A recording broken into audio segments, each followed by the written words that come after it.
Welcome back to Inside City Hall, where we are turning back to tonight's top story. Mayor Eric Adams was back in court today as he faces federal charges, with prosecutors revealing that the mayor could face more charges. Meanwhile, his defense attorney argued for the trial to be held in March so as to not interfere with Adams' re-election bid. Adams has received many calls from lawmakers to resign, but in a show of support, faith leaders rallied around Adams yesterday on the steps of City Hall. And Governor Hochul, who has the authority to remove Adams, says that she wants the mayor to prove that he can continue to govern without distraction. Joining me now to talk more about all of this is former Governor David Paterson, a good friend of this show. Welcome back to the program. Very good to see you. Good to see you, Errol, and you owe me one. I'm giving up the Mets for you. Okay, no, I know that it's a big deal. Tell me about what you make of the Adams situation. You've been in a roughly comparable situation. You were never indicted or anything like that, but when ethical charges that require consultation with a lawyer come up, how do you do that and sort of handle the day job at the same time? Well, I apportioned time when I was talking to my lawyers about the situation that I was in, and I made sure to rev it up and put a little more energy into actually being governor. And during that time, we were able to pass a budget, and we were actually able to eliminate a program that the public always hated, but elected officials would never do anything about, and it was called member items.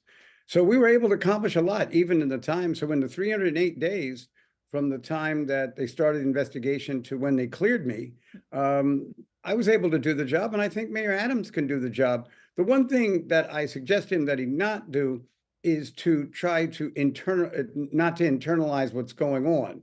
In other words, as if it's just like any other day when I'm mayor. When you're under this kind of stress and under this kind of pressure, it's going to get to you, and it's not wrong to let it come out now and then. Have you spoken with the mayor? I haven't spoken with him since these charges. Is pleading guilty an option in almost any other federal case? They get resolved most of the time by some kind of arrangement, some kind of guilty plea that makes some of the charges go away, and there's some admission of wrongdoing, and the world kind of goes on. Can politicians do that? Politicians can do that, and politicians have done that. But in the case of Mayor Adams, he is serving in such a high position, the mayor of the city of New York. Sometimes it's a position, at least where the media is concerned, it outshines the governor. So you're really you're in a number one job. And pleading guilty, it means that every sentence written about you for the rest of your life is going to say he pleaded guilty. And if he believes that he's innocent and he didn't do anything wrong, fortunately, in our country, we have the provisions in our Constitution that presume innocence until he's proven guilty. Yeah, well, I mean, right. In addition to, look, you're a lifelong public servant. You've served for many years in the state Senate. You were a lieutenant governor and then the governor.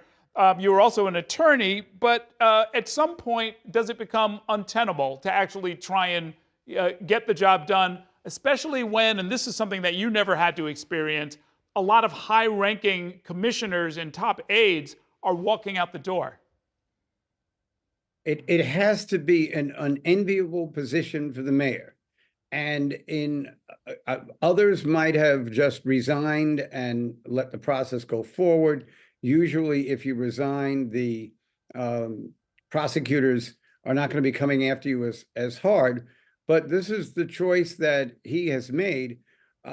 One suggestion that I would make to him is that you don't want to be lashing out at too many people at a time like this, even if you're absolutely right.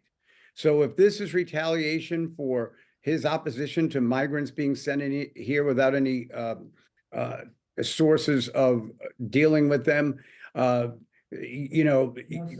prosecutors, you don't have to go after them. You just have to say, please, citizens, give me the opportunity to come to court and prove my innocence. And by the way, I like how all of these colleagues of his are so quick to call for his resignation when some of them have been in trouble themselves. One of them who called for my resignation and then recently called for his resignation. actually was on trial for months, and his treasurer went to prison, and he somehow got off. So some of these people really should look in the mirror before they start judging the mayor. The AOC, she's not in the city council. She doesn't know what's going on necessarily in New York. The state senators and assembly members who joined in, I think it was abhorrent. And one of these days, karma will catch up with them, and then we'll see how much they have to say about resignation. Okay, very interesting point. In your career, Governor, at what point did you decide that re-election would not be an option? I mean, you and I have talked a lot, but I don't think I ever got the story from you about where in the whole process you said, okay, I'm going to fight these legal charges, I'm going to continue to govern, but I'm not going to also try and run for re-election. Errol, as God is my witness, I thought I was being set up. So I thought that if I continued to run for office, that I would be indicted. People have asked me, what would you have been indicted on? I haven't the slightest idea. I think the whole idea was to get me out of the way, and it worked. So, but I did make the decision. There was no way that I could run for office, run the governor's office, and also defend myself in court. And that's why I stepped aside. And if it happened again, I would have done the same thing. Okay. We saw you at a recent protest when Donald Trump was speaking out on Long Island. What was that all about?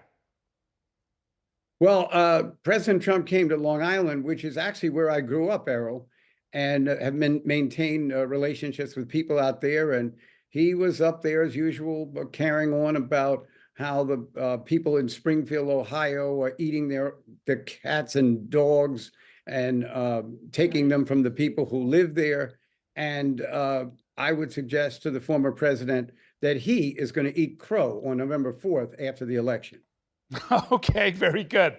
I know you have clients and so forth. That looked like a labor of love. Was that just you, David Paterson, rabble rouser out there? Yeah, that was me who grew up out there. My mother, who passed away a couple of months ago, found out that the New York City public school system wouldn't put a disabled child in the class. So she looked all around the state and found that the village of Hempstead, Long Island, would agreed to take me. And if she hadn't done that, Errol, I guarantee you I wouldn't be sitting here talking to you tonight. Okay. I know you're in probably more political conversations than I am. I'm hearing all of this talk that Andrew Cuomo, the former governor, might be interested in running for mayor. What are you hearing, and do you think that's a good idea? Well, if he decides to run for mayor, let's just look at his record. He was 4 years attorney general of the state. He was 10 years the governor of the state. He has a significant war chest, unlike the other candidates, and he's the best known of all the candidates. I think that he would have to think about perhaps getting back in. He loves politics. He loves governance. And, if he got back in, I think he'd be very hard to beat. Yeah.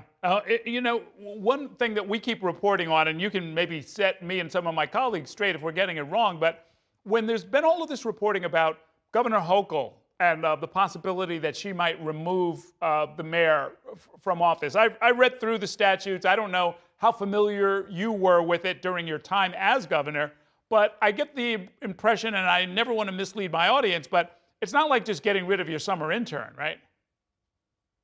Exactly, Eric. And what I would say is I was never put in the position that the governor is in now. But I think the standard that the governor will use, and this is just I haven't talked to her, this is just my prognosis, is if there was an obvious situation, if we had a recording of Eric Adams telling someone to lie for him or accepting a bribe or something like that, I think the governor would have suspended him for 30 days immediately. And then after the 30 days, no matter what his lawyers brought forward, she would probably remove him.